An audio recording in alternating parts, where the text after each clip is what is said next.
അധികാരത്തിനായി സഹോദരൻ സഹോദരനെ കൊല്ലുന്ന ഡൽഹി തഗ് ലൈഫ് എന്തുകൊണ്ട് ഡീകോഡ് ചെയ്യപ്പെടണം? നിങ്ങൾ ആദ്യമായിട്ടാണ് ഈ ചാനൽ കാണുന്നത്, ഒന്ന് സബ്സ്ക്രൈബ് ചെയ്ത് ബെല്ലൈക്കൺ അമർത്തുക.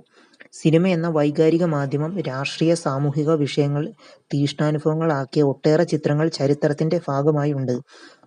കഥയുടെ രുചി പകർന്ന് രാഷ്ട്രീയം പറഞ്ഞവയും പൊള്ളലേൽപ്പിച്ച സാമൂഹിക പ്രമേയങ്ങളുമെല്ലാം അവയിലുണ്ട്. മാറുന്ന സാമൂഹിക സാഹചര്യത്തിൽ സാമൂഹിക മാധ്യമങ്ങളിലൂടെ വെറുപ്പിന്റെ വിഷം പ്രസരിപ്പിക്കാൻ കഴിയുന്ന സമകാലീന ഘട്ടത്തിൽ സിനിമയും ദൃശ്യഭാഷയെ ഡീകോഡ് ചെയ്ത് അനുഭവവേദ്യമാക്കാൻ പാകത്തിലേക്ക് മാറ്റുന്നു. അടുത്തിടെ റിലീസ് ചെയ്ത തഗ് ലൈഫ് എന്ന മണിരത്നം കമലഹാസൻ ചിത്രം എന്തുകൊണ്ട് ഇന്റലക്ച്വൽ ഡീകോഡ് ചെയ്യപ്പെടണമെന്ന ചോദ്യമാണ് ഇവിടെ ഉന്നയിക്കപ്പെടുന്നത്.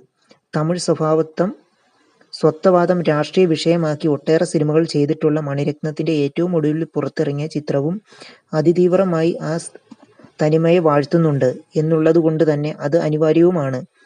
പ്രത്യക്ഷത്തിൽ തഗ് ലൈഫ് ഒരു ഗാങ്സ്റ്റർ മൂവിയാണ്. രംഗരായ ശക്തിവേൽ എന്ന ഗുണ്ട തഗ് നേതാവിന്റെ കുടുംബത്തിലുണ്ടാകുന്ന അധികാരത്തെക്കാളും കൊടും പകയും രക്തരൂക്ഷിത പോരാട്ടങ്ങളും രാഷ്ട്രീയ ഇടപെടലുകളും ഒക്കെ പറയുന്ന സിനിമ കമലഹാസൻ അവതരിപ്പിക്കുന്ന രംഗരായ ശക്തിവേലും സഹോദരൻ മാണിക്യവേൽ രംഗരായനും നാസർ തമ്മിലുള്ള ഭിന്നത വൈകാരികമായി വളരുകയും പിന്നീട് ശക്തിവേലും ദത്തുപുത്രൻ അമരനും തമ്മിലുള്ള കൊടും പകയിലേക്ക് എത്തുന്നതുമൊക്കെയാണ് സിനിമയുടെ ആന്തരിക സത്ത. ചോരയ്ക്ക് ചോരയും അവിശ്വാസവും വഞ്ചനയും ഭ്രാന്തമായി പടരുന്ന പകയുമൊക്കെ സിനിമ പറയുന്നു. ഇനിയാണ് തഗ് ലൈഫ് എന്ന സിനിമയുടെ രാഷ്ട്രീയ ഭൂമിക തിരിച്ചറിയേണ്ടത്. ഡൽഹിയാണ് ശക്തിവേലിന്റെ സാമ്രാജ്യം. സിനിമയിൽ ശക്തിവേൽ തന്നെ പറയുന്നു, അധികാരത്തിന് വേണ്ടി സഹോദരൻ സഹോദരനെ കൊല്ലുന്ന ഡൽഹി സാമ്രാജ്യം കൈപ്പിടിയിലാക്കാൻ അച്ഛനെ മകൻ കൊല്ലുന്ന ഡൽഹി. മുഗൾ സാമ്രാജ്യം ഉൾപ്പെടെ ഉദാഹരിച്ച് ഡൽഹിയുടെ ചരിത്രം ശക്തിവേൽ ഓർമ്മിപ്പിക്കുന്നുണ്ട്. ഡൽഹിയുടെ ഭൂമിക സിനിമയിൽ കേന്ദ്ര ബിന്ദുവായത് ഡൽഹി കൈപ്പിടിയിൽ ഒതുക്കിയിരിക്കുന്ന അധികാര കേന്ദ്രങ്ങൾ ഗ്യാങ്സ്റ്ററുകളുടേത് ആണോ? ഇവിടെ നിയമം അവരുടേതാണോ?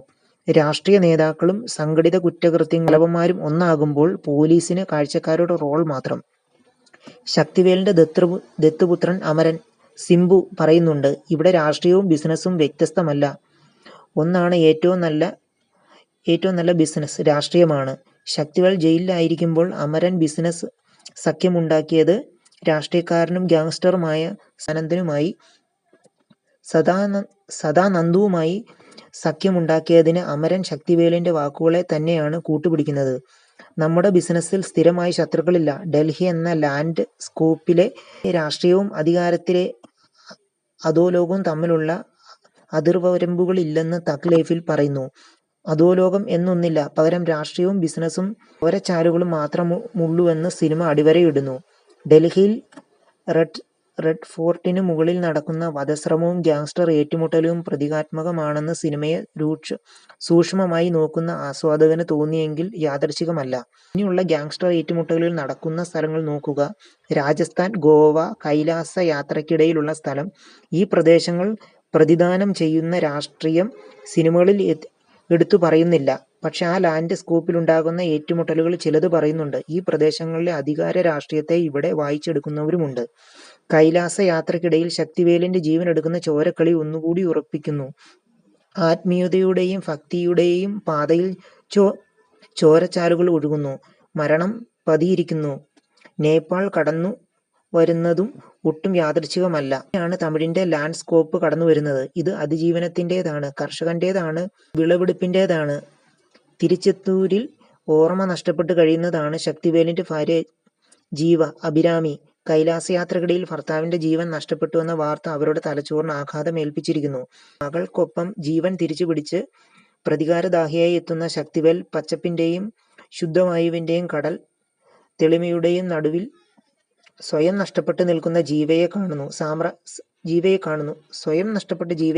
സാമ്രാജ്യം മുച്ചൂടും നശിപ്പിച്ച ശക്തിവേൽ തിരികെ എത്തി ശിഷ്ടജീവിതം നയിക്കുന്നതും വെളിവെടുപ്പിന്റെയും പച്ചപ്പിന്റെയും തമിഴക മണ്ണിൽ പ്രകടനായ തമിഴ് സ്വത്വവാദം. സമകാലിക രാഷ്ട്രീയത്തിൽ തമിഴ് സ്വത്വവാദത്തിന് ഏറെ പ്രസക്തിയുണ്ട്.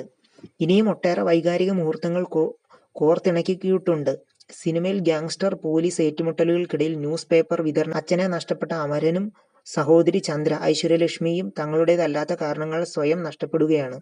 സഹോദരൻ ശക്തിവേലിന്റെ ദത്തുപുത്രനായ ഗുണ്ടാ തലവൻ ആകുന്നു. ചന്ദ്രയാകട്ടെ പോലീസ് ഉദ്യോഗസ്ഥന്റെ ദത്തുപുത്രിയും. പിന്നീട് പീഡിയാട്രിഷ്യനുമായി മാറുന്നു. മണിരത്നം ചിത്രങ്ങളുടെ രാഷ്ട്രീയം തിരിച്ചറിയണമെങ്കിൽ പലപ്പോഴും ഡീകോഡ് ചെയ്യേണ്ടിവരും. പൊന്നിയിൻ സെൽവൻ തമിഴ് സ്വത്വ ദേശീയവാദത്തിൽ ശക്തമായി ആവിഷ്കാരമാണെങ്കിൽ രാവണൻ